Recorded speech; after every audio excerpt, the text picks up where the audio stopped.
What's the biggest budget you've ever worked with? In dollars, 50K, higher or lower? Higher. $100K. This is Femi Dapson, one of the most successful and respected music video producers in Nigeria. While millions of people watch music video every day, very few actually understand the role of a producer in a music video production. There are times where I've done jobs, right, and I didn't have anything to take home, and I paid everybody on set. Femi Dapson has worked with some of the biggest names in Nigerian music, including Rema, Burnaboy, and Davido, producing videos that has gone on to rack up millions of views across platforms. So what would you say the favorite video you ever produced was? Favorite project I ever produced In is this conversation, Femi breaks down what a music video producer actually does, the realities of the job behind the camera, and the story behind the lover boy many people see online. Can you take me through the hardest phase of your life? almost. Okay guys, so before we continue, I've noticed that 90% of the people that watch this channel regularly are not subscribed. Please guys, we're still a small channel and we want to grow. The best way you can support us is by subscribing to this channel. And also suggest in the comment section guests you'd like to see on this channel. And we promise you we will do our best to get them here. Thank you. Femi, I think you're the hottest producer right now on the internet. But do you know that it's funny how a lot of people don't know the role of a producer in a music video production, because people think the directors do most of the work. So what do you have to say about that? I've tried as much as possible to explain this everywhere. I try to teach about it because I'm trying to open people to see that there are more work out there in the creative space that people can do. Being a producer is pretty much, for example, let's say you want to shoot this podcast about you right now, right? And then the idea in your head is that you want two couch, you want a fire background behind, you want mics like this, I want to shoot from this angle, I want this to be Dapson's camera when he looks here, I want to have bills of his hand when he comes in. You just have this idea. Now when you call a producer, what I do is I basically now make it happen for you. I reach out to guys that make chairs, carpenters, and I say, yo, how much is this chair? I talk to them. I reach out to the drink guys. I get the drink. I get a location for us that we can put the couch, get the lights, guys that do lights, get them, get the camera guys. Just basically everything you've told me, I bring it to life, and then I add my own juice to it. I can tell you and say, the way me I now work as a producer is, when I get a treatment, I can now tell you and say, oh, this is an amazing job. I love you so much. But I think, we can add this. We can add this. And it's not just me. It's the way everybody on set works. It's the way our art director works. But during the process of, producing, you carry the director along, because in the end, it's original idea, it's his vision. My job is just to help his work, make his work easier by bringing his vision to life. That's what I do. So does that mean like the producer does more work pre-production? On set, what do you do on set basically? What I do on set is make sure everything goes well behind the camera, pretty much. Right? Make sure the director doesn't feel pressured by everything happening behind the scene. So let's say we're on set, for example, and we have battery issues all of the cameras. I try as much as possible to sort all of that out, and then the director does not have any idea about it. I don't even concern the director with if people have eaten on set, for example. I just make sure that the director is just able to just sit down on his chair, be on the set, and just direct. Because it's a creative, he needs that clear. Do you understand? There's nothing disturbing him at all. He just wants to create. What happens behind the scene, any voila, if fire is burning outside, I've called the fire agency, do everything and make sure that everything's sorted and doesn't go to the director. So what I do on set is just pretty much be behind the scene and make sure everything is going smoothly. But a lot of the people that work with are professionals. They have their job, they already know what they are doing. So they just pretty much just oversee that everything is going smoothly. So when you're reached out to for a job, can you take me through your process? What's the first thing you do? So most of the times the artist reaches out to the director directly, right? Or in some cases where, let's say, a label reaches out to me, I look at the idea that they have, because most of the time when a label reaches out to you, maybe they have an idea, or I look at who the artist is, and then I'm like, oh, I think this director works best, and I think this director works best. Yeah, that's the first thing I do. And eventually when I pick my director, and then I tell him, oh, there's this clients, I want to do this, I want to do this. And then we walk through he goes away, I and does his directing stuff. That's all you do to come up with the entire idea. At some point, sometimes, not every time, but they might reach out to me and say, "Oh, I'm thinking of this. Does it make sense?" I might give my input, or most of the time, they just go to work and then they just leave me also alone in that moment. That's the moment where they leave me alone.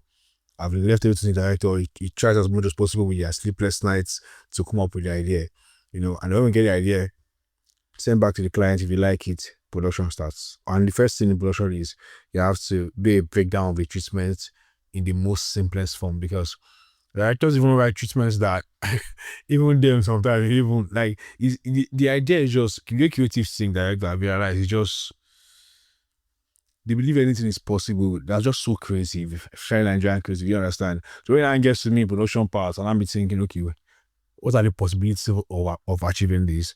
I mean, I'll never say no to something. Like I like to push myself to the limit. So if it takes us doing the most grievous or like what's it called? Like I'm looking for the word in English. Even the most it takes us going to the most furthest place on earth to make sure that we get one small thing. I will try my best as possible in this life to get it. So that's pretty much it. Okay, so recently we followed you behind the scene for a music video Yeah. that Rema was featured on. So today we're using that music video as a case study. So when you get to set that early in the morning, can you tell me what's on your mind, till the artist get to set? From the moment I get to the set to the moment the artist gets to set, what's on my mind is only I really hope the artist gets here on time. Honestly, because the people I work with are such professionals. I said it before already. We have about like, in terms of crew members, we have about like 200 people on set. Like, in some cases, they're even more than. At some productions that you have like 400 people on set. You have just dancers alone, you have like 30. Just the art guys, the people that are constructing alone, they're like 40. You understand? There's a lot involved. And these are professionals that we collect at Novell. So when I get on set, even before set, I already know everything is sorted, you understand? Because of the kind of people I work with. So when I get on set, what I also pretty much just do is just start updating my client. Like I said before, overseeing stuff, obviously, just making sure that everything is in order, which I'm sure is going to be in order, by the way, because of the people who work with. But just overseeing stuff and then just waiting that, hoping that the artists get some time just beyond them. That's pretty much what I do. Do you ever turn down jobs? What could be a reason you turn down a job? So when you ask me the question, I'm trying to think of a time. Let's say I'm trying to think of a time when I done down a job, but I don't think I've ever done down a job. Oh, Yeah, so I don't think I've ever. The highest, if the treatment gets to me, and I feel like things can be added to it, like I told you before, I'll try and put my input and then see how I can make it more of overall standard. But in terms of turning down a job, I don't think I've ever. I don't think so. No, I'm trying to think of a time. so what if the budget was not right for you, or what if you feel like the budget won't work? So there has not. That's not me turning down a job. No, that's the budget's not working for the project. Mm. What if they try to make you manage? Then I'll manage. I'm trying my best. I'll do everything. I'll do everything within my power to make sure it's possible. Because in the end, it's the client's paying for it. Do you understand? Let's say we give you a treatment and you have like 12 pages on it and you have like 5 cents, for example, right? And then the 5 cents are too much and then when we do the budget, because all we do is we cost accordingly.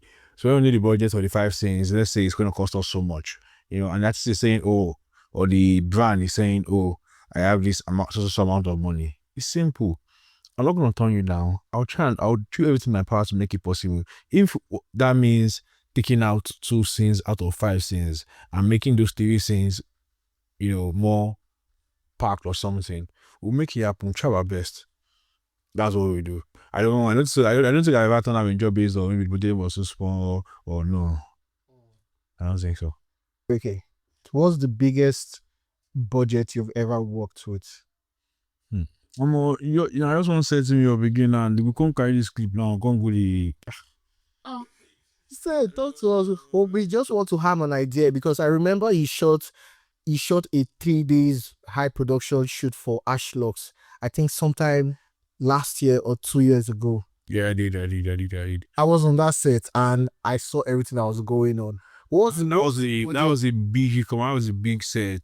Yeah, what was the budget? On that set, we go even past 200 though. If you actually look at it, people that were in sets will be more than 200. I have to pay everybody. So it was a high budget, At some point during production, we had to get more money out again from the clients. That's how big of a production it was, because we wanted to make things that people should go and check. It was Child that directed that one. The one we're talking about, it was Child, yeah. I want to get figures from you. What was the budget for that shoot? Almost. Give me a range, I'll tell you yes or no. Okay, okay. In dollars, 50K. Higher or lower? Yeah. $100K. So the thing is, that time now, the exchange rates is different. Oh. So I don't know, but I'll say yeah. That was a big commercial, yeah, but I'll say.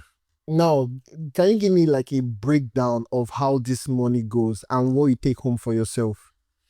So, when I do a budget, right, I'm not going to tell you what I take home for myself. But, like I said, when I mention and I say, for example, I did a commercial of 246 million, for example, I said the out the budget. You just confirm, you've been on our set before, you just confirm that you've been on the set that we have 100 people. You paid everybody now. Even you go on our set, we paid you. You tell them how much you collected inside the money. Tell them how much you collected inside the money. It was 3 days. You paid everybody. And people chat, like I said, we work with professionals, bro. People that we work with on set, that people that are in their field, they are top.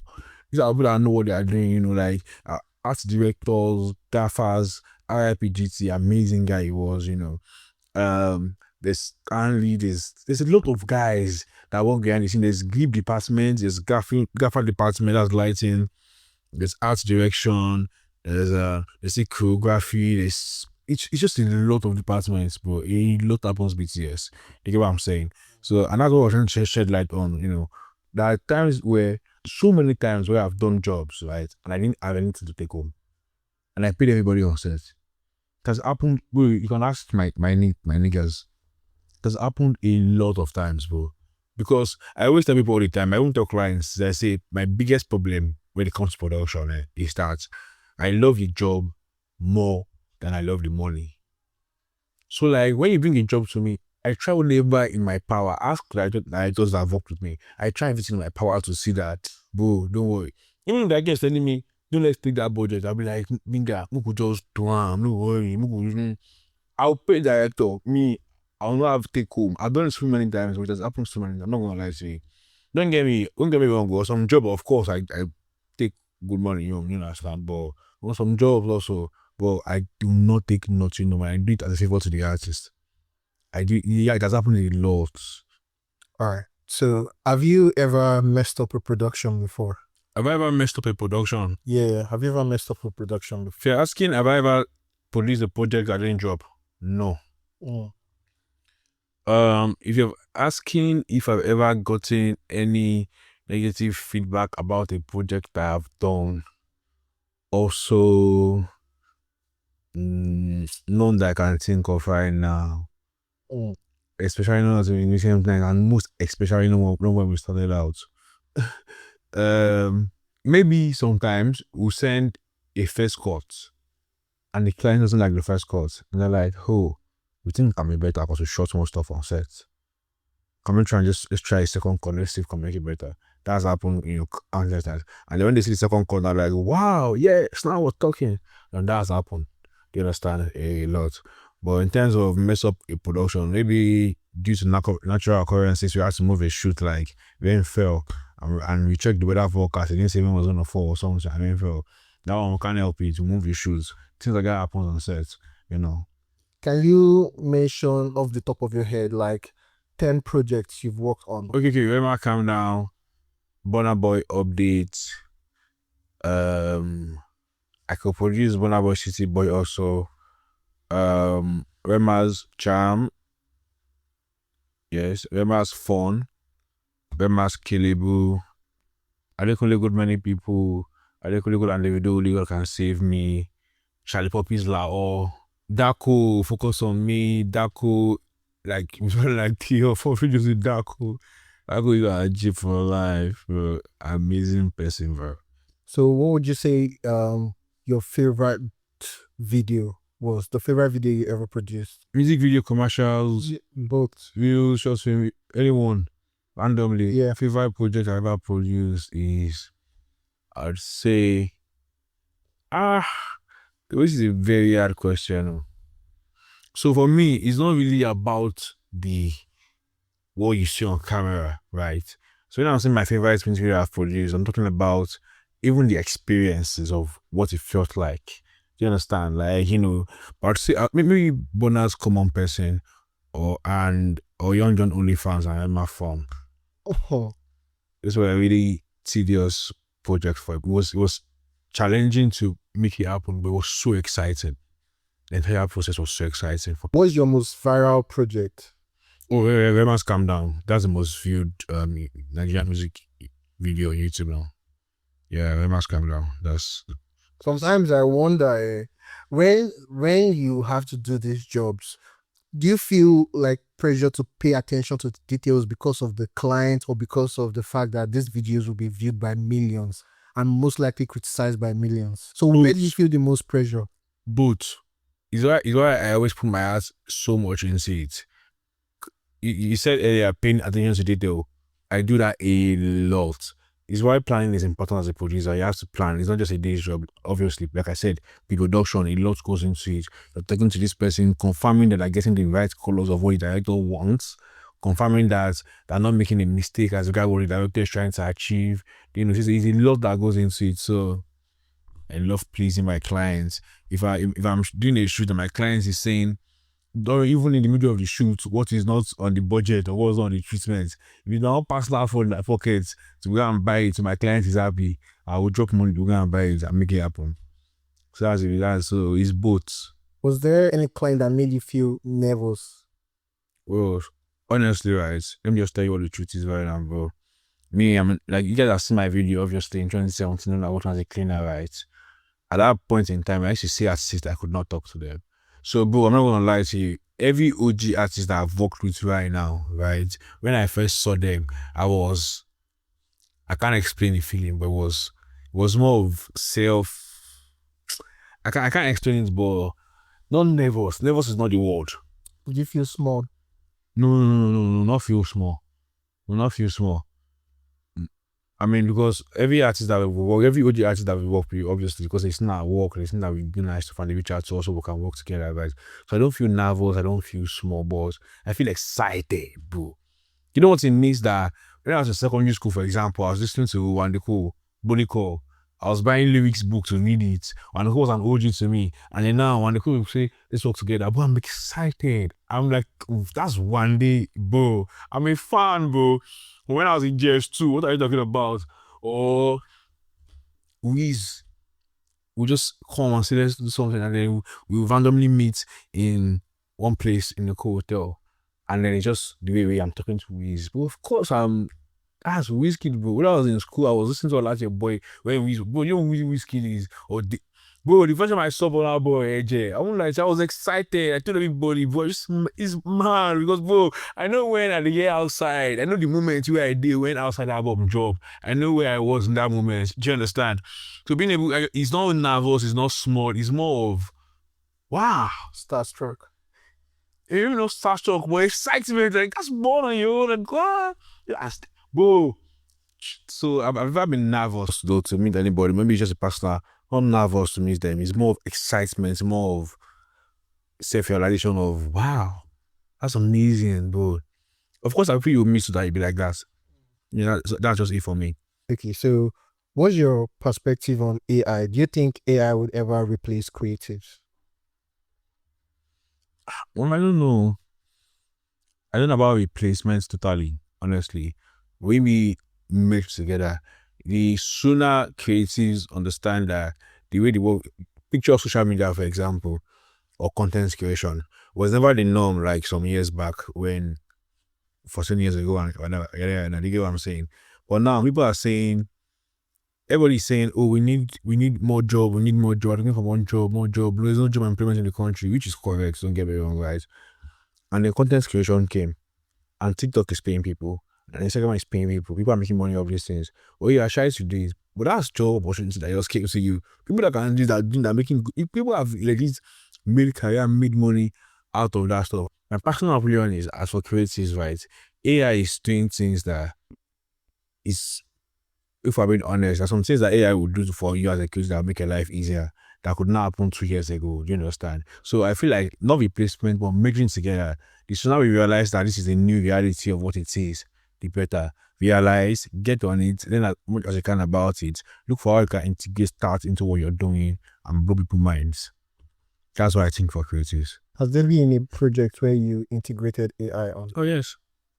Yes. Yeah. And does he Yeah, in general, money, those- does he have to save money on like projects?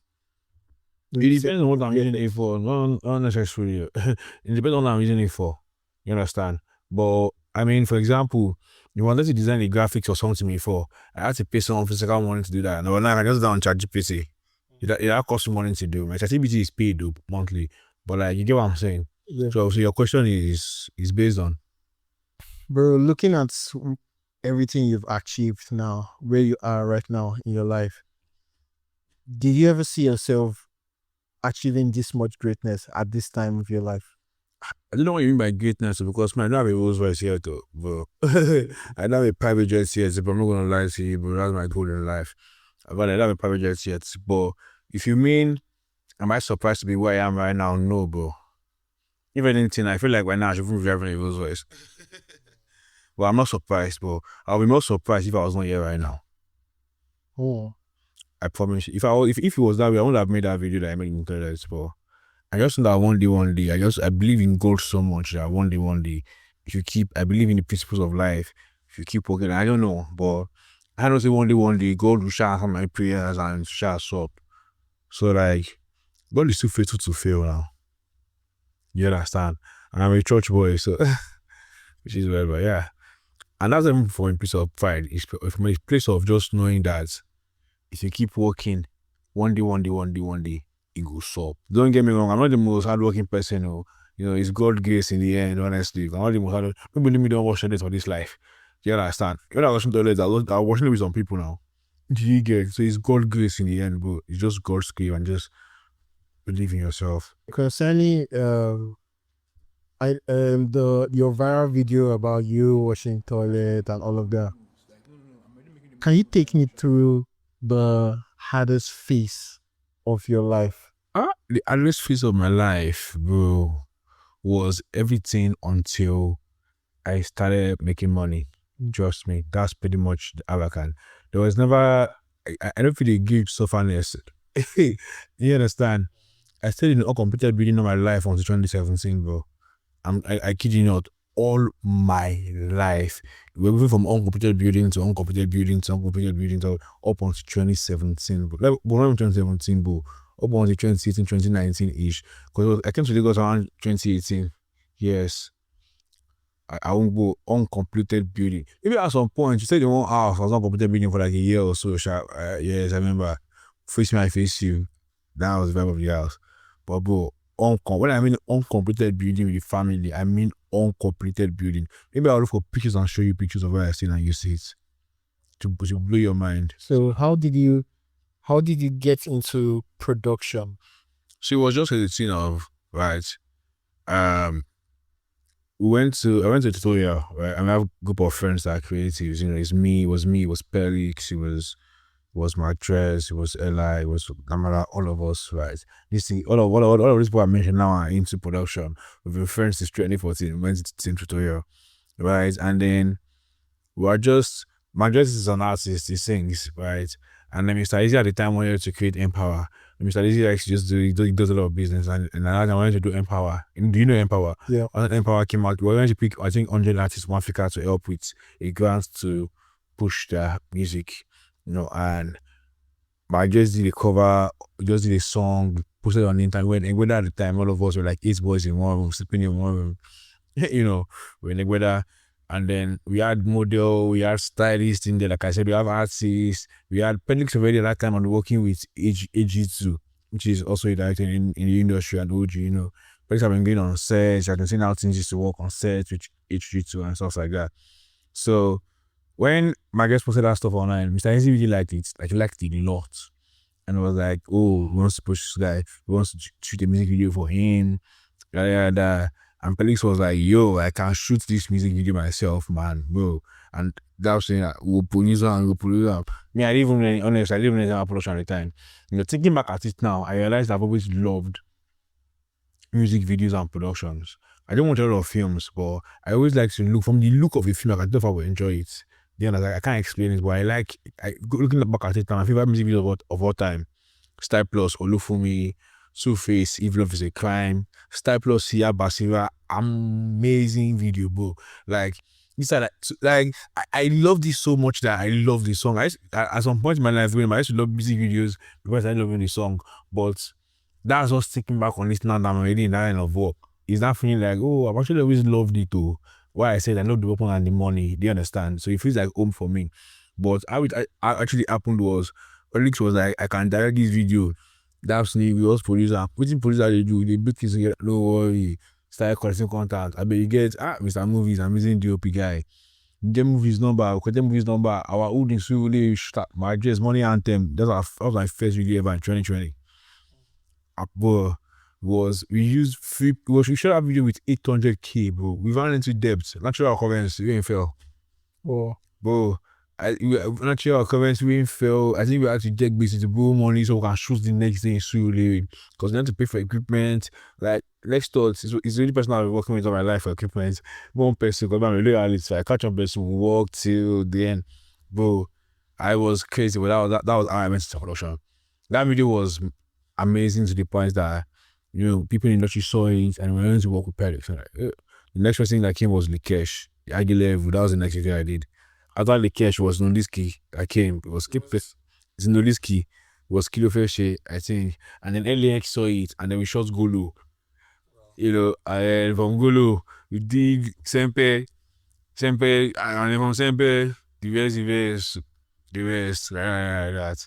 Up until this moment. so if you were to advise like upcoming producers, what would be the advice you'd give them? My first advice is that you guys need to learn so much about production because it's not just directors. Producers, the natural nature of our job is to do behind the scenes. I mean, I'm honestly behind the scenes guy. People really think I like being online, but I just like to just catch my cruise. I'm just a cruise guy. I like to catch my cruise with my guys. That's where I am, you understand? But one thing I'm trying to really preach about and let people know about is that directors are the people that people really know because obviously they're the one both behind and outside the camera. But there are so much departments in productions that you can go into. Not just even being a producer. There's art direction that I can make money from. Do you understand? When I'm going for recce and I see all these people pull up in cars, I'm always we talk about it at the recce. We're like, see production niggas. I'm like, that's amazing. You get, and currently in the industry, I don't even think we have enough people. More people are getting to know more producers because of what we're talking about it. So many producers are beginning to talk more about what it is to be a producer, and so many people are willing to be a producer right now, which is amazing. We get these inbox every time. It's just exciting to see that people actually, because most people didn't know before at all. It was only video director, people were thinking, and then creative in general, keep pushing, stay original. One day it goes up by God's grace. Oh, And make sure you have a relationship with God. okay, I'm about to switch up these questions now. So you've been in the news a lot lately because of your relationship. So how do you feel being the leader of the Certified Lover Boys Association of Nigeria? I put literally down anything, I'm just catching my own cruise. Oh, That's honestly just what it is, bro. I'm just catching my cruise. I can't explain it, but I'm literally just catching my cruise, bro, this past Valentine, a lot of people sent flowers, most people sent messages, but you made all the men look bad, and you made the women feel like their men were not doing enough by putting your woman on a billboard on Lekki toll gate. I'm not the first one in Nigeria to put it different than the billboard now. That was crazy. I did it for Simi, I think 2 years ago also. It was people on the mainland. Pamela has done it like years ago, 4 or 5 years ago. People have done it, do you understand? But it's not, that's not my point. Point is not who did it first or whatever. It's more, I'm catching my cruise and I'm loving my partner as she love to be loved. It's not about anybody. My partner loves to be loved loudly. That's who she is. Do you understand? So it's about me and her. She loves it when I make videos of her and I post. That's what she loves. It's her love language. She's, you understand?